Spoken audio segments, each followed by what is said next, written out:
are pressed against by the chair.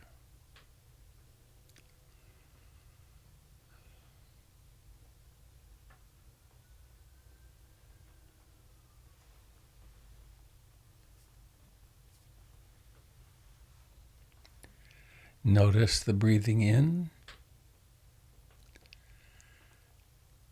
and the breathing out.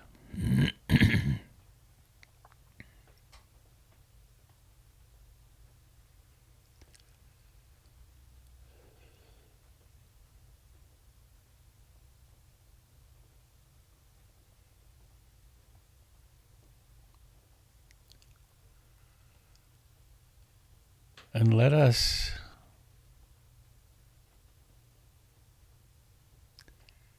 take our seat here like a rock takes its place on a hillside.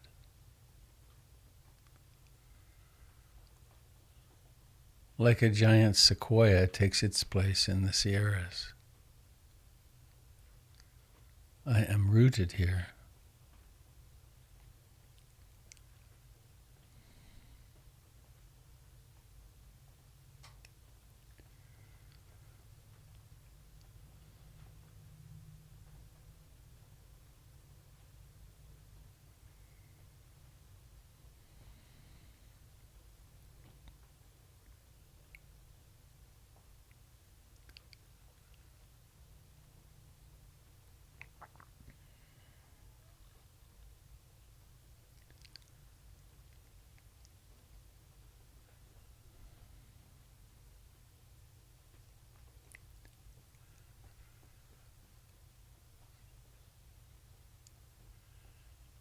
And rather than trying to be somewhere else, something else,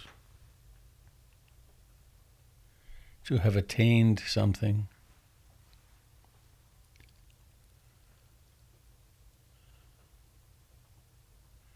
to prepare ourselves for some fantastic experience in the future, this is where we live.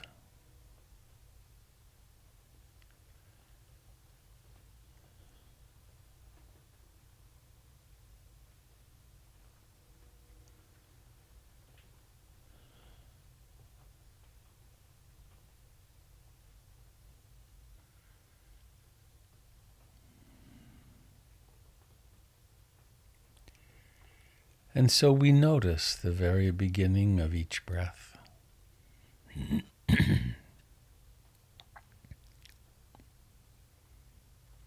We notice the rising to fullness, the decline, the vanishing.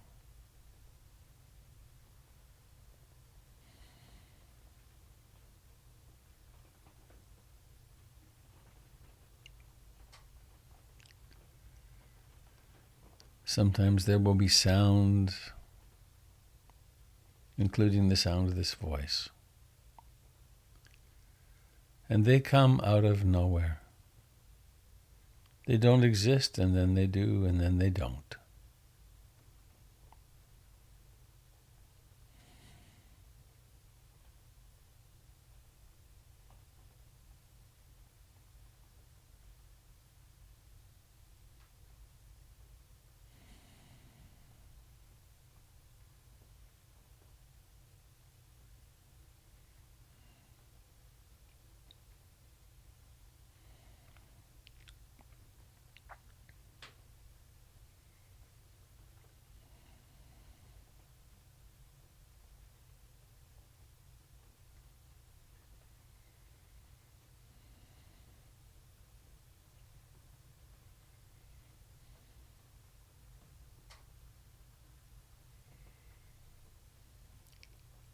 There may well be thoughts. There might be a lot of thoughts.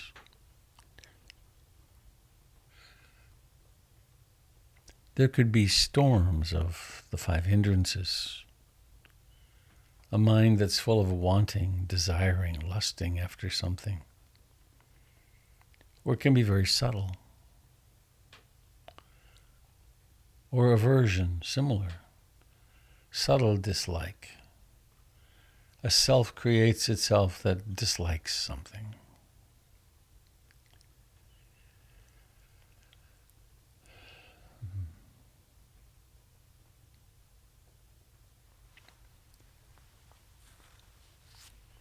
Another favorite is restlessness and agitation, worry, remorse, the rehashing of conversations, planning.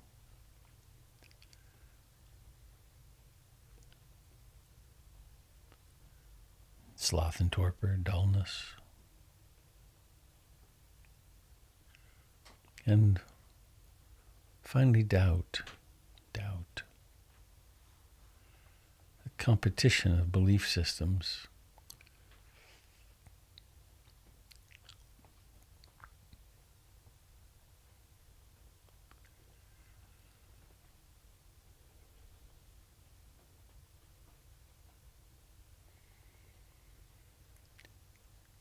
There might be a prevalent mood.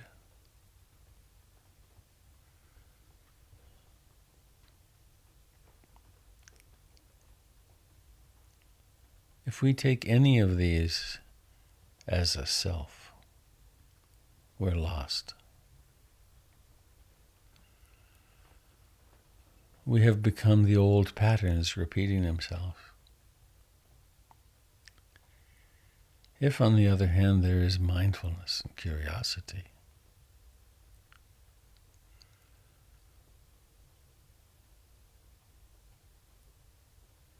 a different world, a destiny, not a fate, gets to be lived out.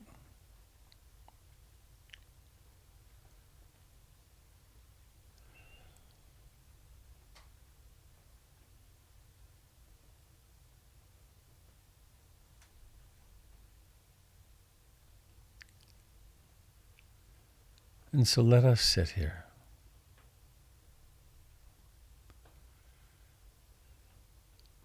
Let us take root here. Let us blossom here.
What is the tone of the mind in this moment? Is it very spacious and open, allowing thoughts and perceptions, the breath, to pass through without much sticking? Or is it kind of contracted and tight? It's not that one is better than the other. It's the weather of the moment. Is there a lot of mindfulness present this morning? An ease, a richness of mindfulness? Or is perhaps there a lot of distraction, contraction? Is the mind easily concentrated, or is it dispersed?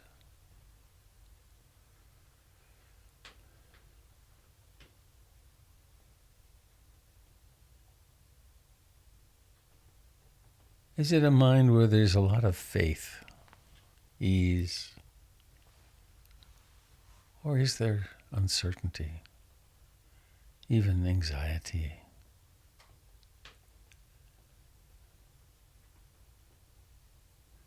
This moment is like this.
simply to sit here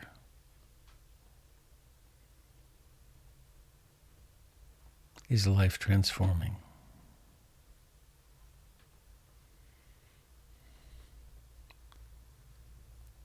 To break the cycle of stimulus response, craving action,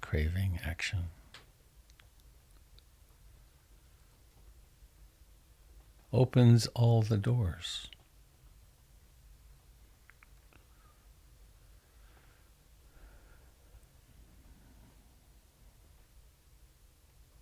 It may seem minor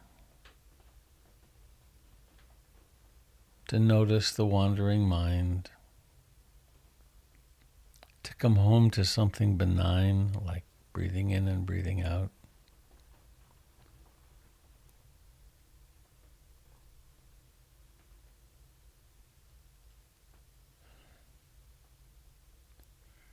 But each time awakening happens in the midst of the delusion, the stories, the dreams,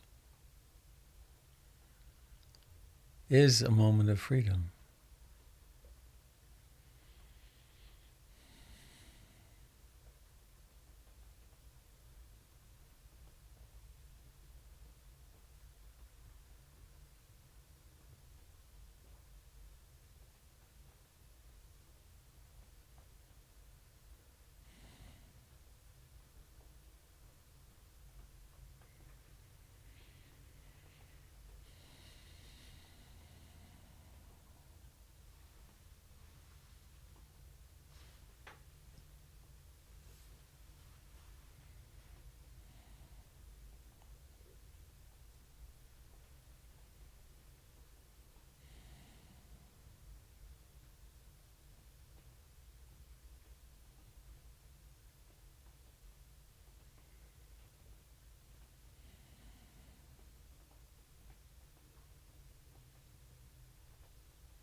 How we really are, what the mind is really like, what the emotions are really like, what's happening in this sensitive, vulnerable, mortal body, all shines here before consciousness, within consciousness. And we practice being intimate. We practice showing ourselves to ourselves, revealing ourselves, that which we take to be ourselves.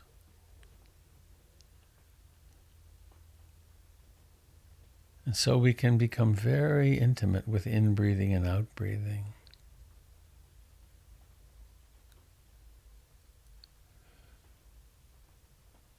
Why not?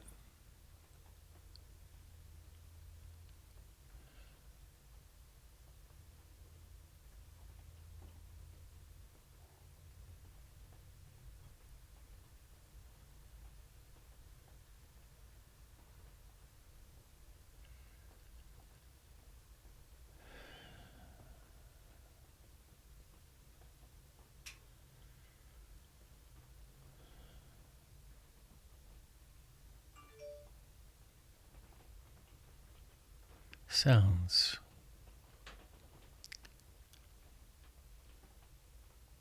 The sound of rain here on the roof. The sound of some alert from an electronic device. No distraction. Just sounds.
when we practice every day,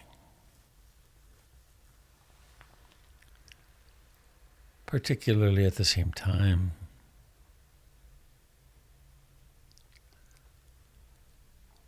we get to see the variation from one day to the next. We can remember which exists in the present. Yesterday I felt so spacious and confident and energetic, and today there's this heaviness or contraction. It's not about better or worse.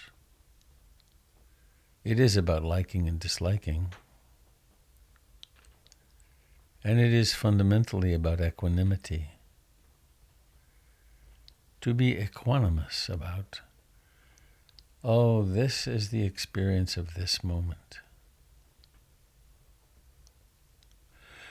It's different from the memory of this practice yesterday or the day before.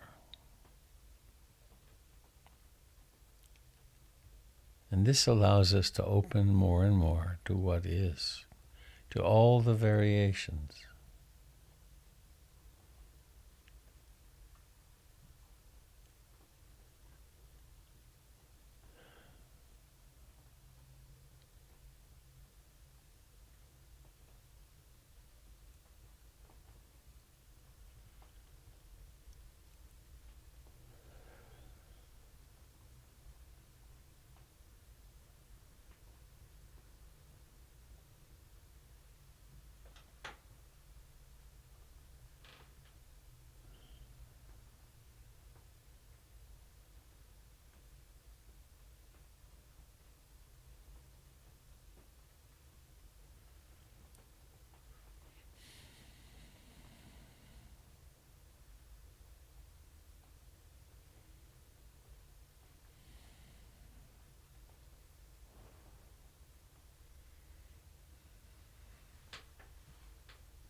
Please let's use the imagination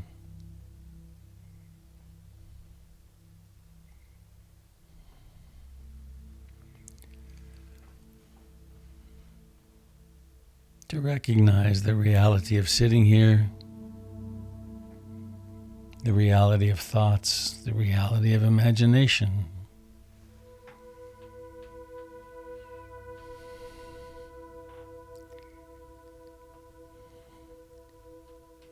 And while we leave the body here in this community of support and stability,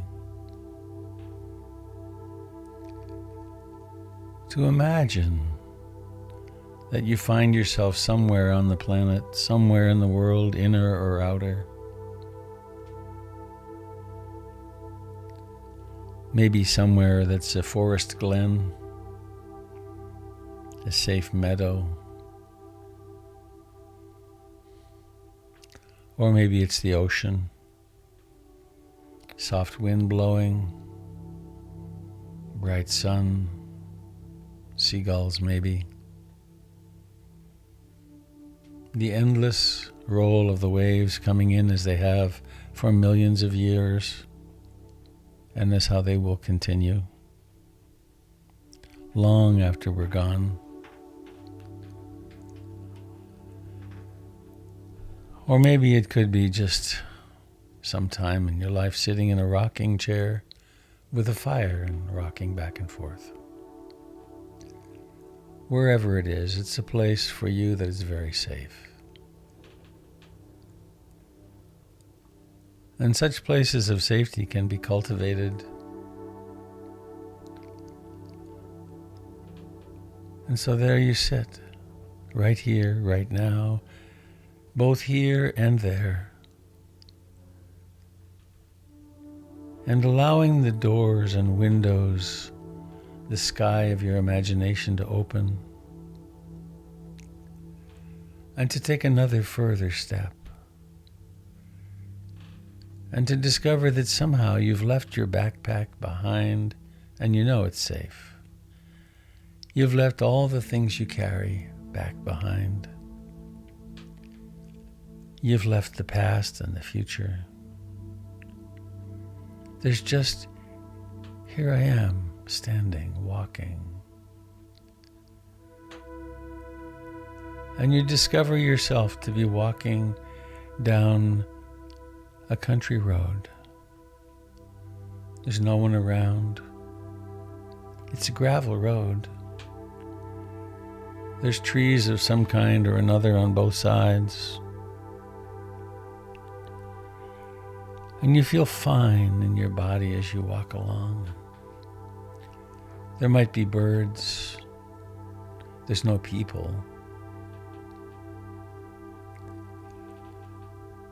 And your mindfulness draws you into your feet where they touch the ground and your hands as they swing.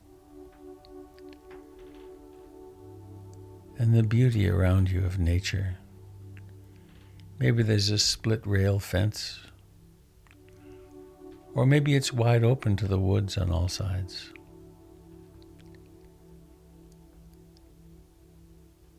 And you walk along this road for a short time or a long time. But it's certainly just the right length of time.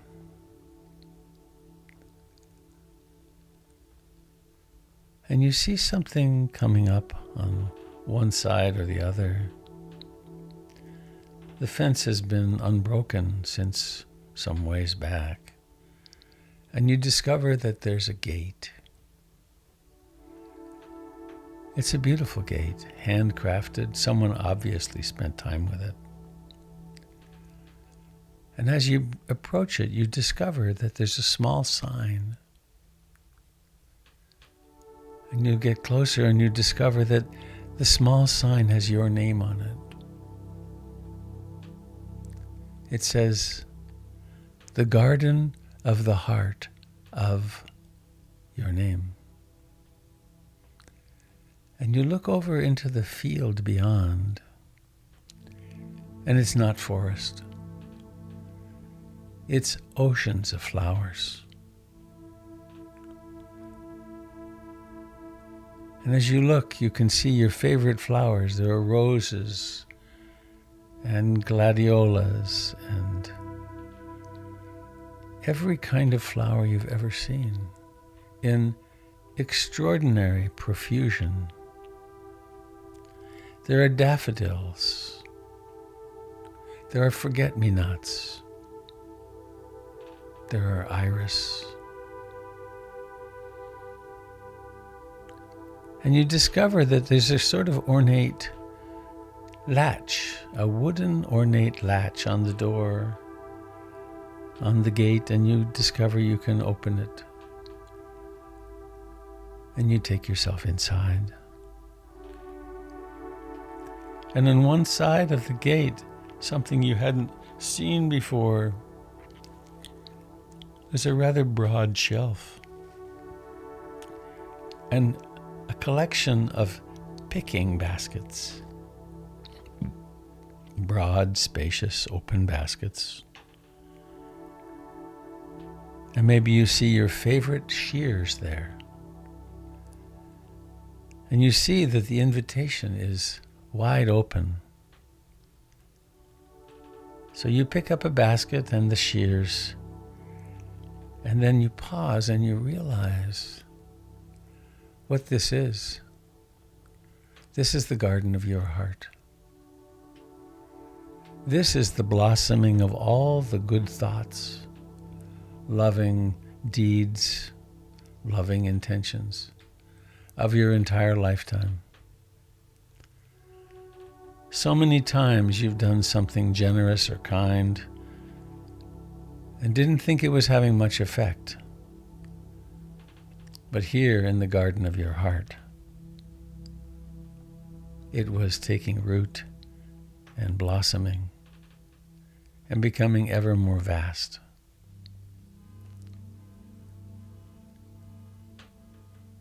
And so you set off into this garden.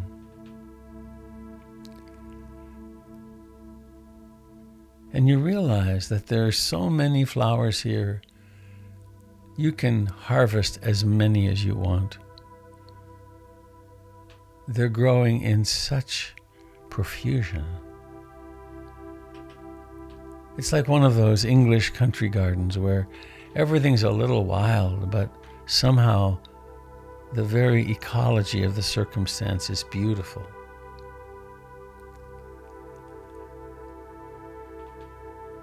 And so you gather up maybe a few dozen roses, lots of red, a few yellow, a few double delights. And then there's the beautiful peonies. Imagine being there just when the peonies are exploding. And the scent is wonderful. You discover a meadow of lupin. And so you spend here a long time or a short time, but certainly it's just the right amount of time. There's no sense of hurry. And as you go, as you walk among perhaps the daffodils, or a great field of iris, you start remembering your acts of kindness. All those times that you cared for someone else. When you gave someone a parking place, or when you changed the diaper, or when you did the laundry, or when you listened carefully when you didn't want to, or maybe you did want to. All those days when you did your meditation and when you served yourself well, blossoming here in this karmic display of beauty, and you fill your basket. Maybe you fill 10 baskets. And you let your heart relax, and you are at ease. And you make an intention to remember your goodness and how far you've come in the journey of life, and to know that this garden is always here. Anytime you want, you can make your way. And then somehow you know it's time to go. Maybe you spend a few little more moments investigating some other flower. Maybe you look closely. Maybe there's a lot of bees. There certainly are hummingbirds somewhere. And then it's time to make your way back to the gate. And you can take the flowers with you, of course, or you can place them in your heart, where they'll always be accessible. And you come to that broad shelf, and you place the baskets there and the shears, and you know they'll be perfectly safe. And you open the gate and go outside and close that ornate wooden latch. Perhaps you climb up on the edge of the fence, one rung or two, and look over the vastness of your goodness, your kindness, the fruits. And then you turn away, knowing you can come back anytime, and head back to the gravel road. And you can hear the crunch, crunch, crunch under your feet. And there's such a feeling of love and kindness and compassion, a sense of confidence. Because you can now know and remember all these efforts, all these realizations are actually bearing tremendous fruit. Incredible bouquets of flowers for yourself. And you could make a plan as you head back down the road. Maybe you'll give some of these to someone, or maybe not. There's no requirement to do that. You'd only do it if it felt completely perfect. And so you make your way back down the road, through the forest. Maybe it's a maple forest, or maybe it's a pine forest, or Douglas firs, or a mixed forest of some kind. Maybe it's a forest of giants. But whatever forest it is, you find your way, and you're comfortable, and you're at ease, and you know that your journey of mindfulness is well underway, inexorably underway. And so you find your way back into that forest glen where you've left your backpack and everything's perfectly fine. Or maybe it's where you were parked on the beach, enjoying the sunshine and the wind and the seagulls, the rolling of the waves that have been coming in for millions of years and will persist for millions of years after you're gone. Or maybe it's in that rocking chair by the fire. Here you are. Was that a dream? Whatever the case, it was a dream or an imagination, you can know that it's real. It's real for you in your heart. And now, finding yourself here, in this place and this time, sitting in your meditation spot amongst a community of friends,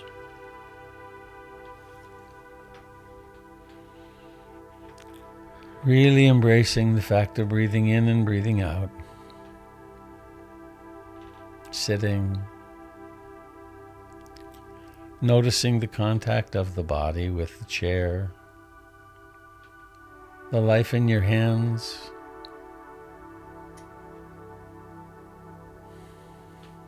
Bringing awareness now up into the throat and the chin and the jaw and the face.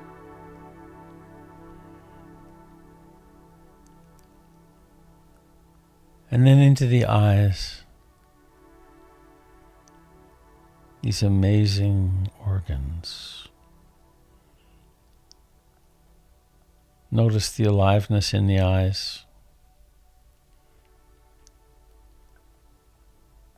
And then noticing in mind the intention that's always required before action occurs. In this case, the intention to allow the eyes to open.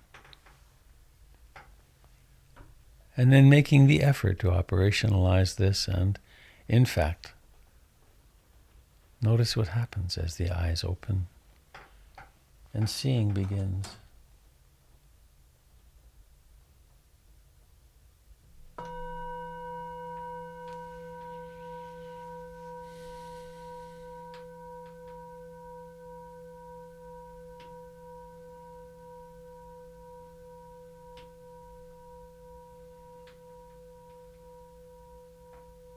Seeing.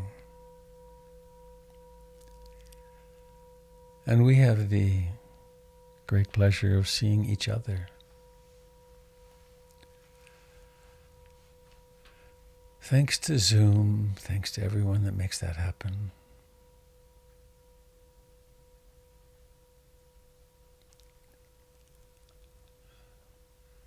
And now we can take our garden of the heart bouquet with us. When we get up from sitting, to notice that we do that mindfully. And whatever comes today, we can be stronger, we can know the beauty of our own being. As Ruth Denison used to say often when we parted, she did this with lots of people, Dalink, enjoy the beauty of your being.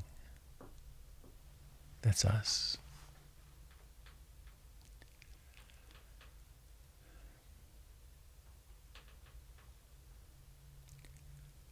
So with the exception of the fact that I'll be here tomorrow morning. I mean, that's the plan. I won't be here on Sunday or Monday, Tuesday or Wednesday of next week, and neither will Jim. We'll be teaching a retreat together. So that's all the announcing I want to do.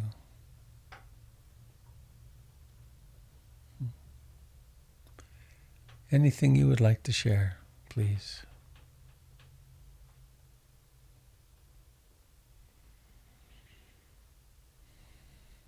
The poem, the poem I began with, for technical reasons, I can't easily put it in the chat, so I will put it on my blog as soon as we finish here. I'll also send it to the listserv. That makes it easy for some. Robert, we do have a schedule for the days that we're on retreat for we do? Teachers to fill in. Oh, do you know? Do I know the schedule? No, do you know who is filling in? Is that what you meant? Yeah, there was a question about whether this meeting would continue without us. And I thought I just spoke to that. Yes. It will continue, and there are several different teachers lined up. Mm-hmm. It turns out we're not irreplaceable. Dang.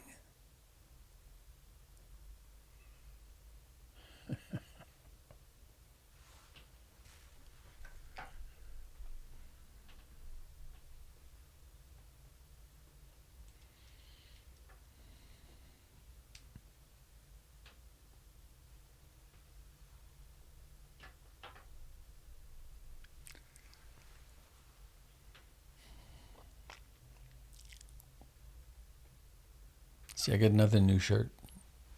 Christmas shirt. You can't see it very easily, but there are little skulls on it. It's kind of exciting.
Oh, I could tell you this.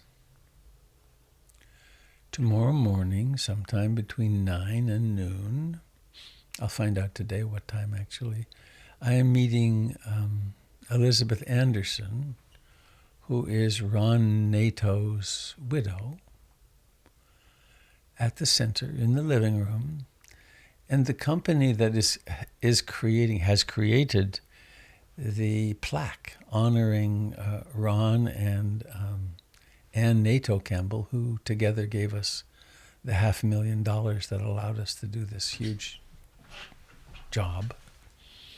And we have, of course, many other people here have supported that, and I'm grateful for that. Anne has created a plaque, which is really quite beautiful. It's color printed on aluminum, and the fabricator is coming to put it on the wall, so we don't have to do that, which is great because it's a concrete wall. I'm glad they're going to come and do it.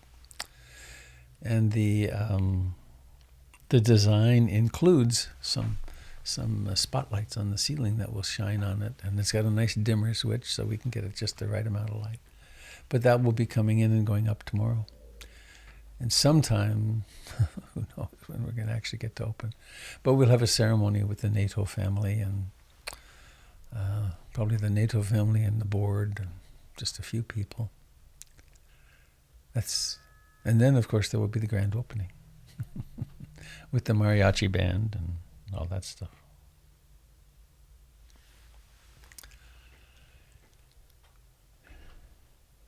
That would be fun, wouldn't it? Good morning, Robert. I hear Sherry. Sherry. Hi. I don't know if you'll be able to see it, but I want to show you what happened here last night. Oh my goodness. It's a bit snowy on Quadra. Wow. Has your little pond frozen? Yes. It Have you tried skating? And then it rained on it, and it froze, and then it snowed on it. I see. And then my little feral kitty I've been feeding for 10 years. Oh, you can't see it now. The little footprints. Now I know where she sleeps at night. She won't come in and sleep here. Uh-huh. But her little footprints are coming from the house next door. So she's found some place to make a hidey hole. Nice. It's quite beautiful, but it's, of course, going to create havoc. Mm-hmm. Oh, yeah. I know Don McEachern, who lives there close to you, is keeping a hummingbird alive with a heated hummingbird feeder. Yes, I was trying to do that too, and I don't believe they've come, but I found a trouble light and a way to set it up so that the juice would not freeze. But I think I may have lost the two Annas, or they found someone else. I hope they found another feeder. Mm-hmm. Yeah. And the other way it affects things is people are complaining on Quadra Facebook that their garbage hasn't been picked up. Well, the trucks are big dualies, and they're not equipped to drive some of these icy back roads. Of course not. What's wrong with those trash haulers? They're such laggards that they don't come out in the snow and run their trucks off the road. Well, the poor fellow, went off the side in the ditch twice. So Yeah, of course. yeah. Yeah, I thought your road in the summertime was enough. Yeah.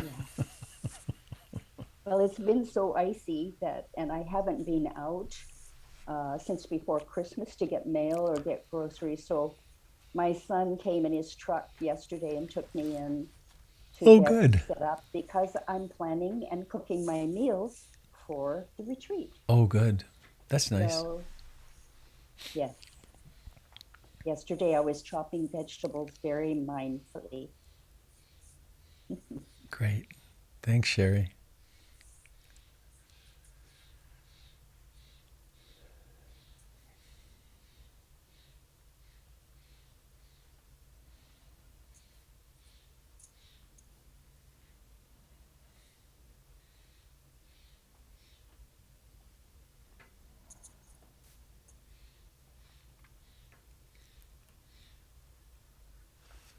Oh, did Leanne post the... Oh, good. Thank you, Leanne. The poem is in the chat. Excellent.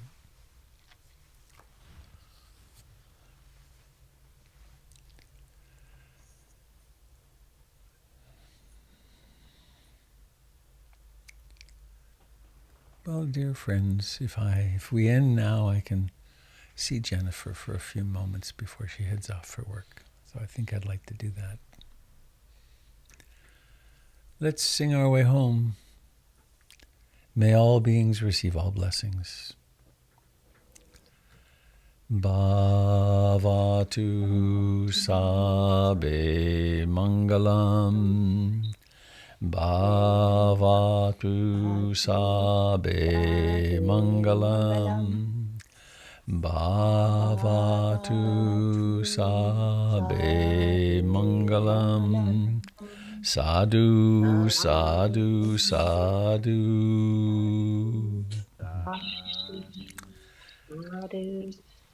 Have a wonderful day, dear friends.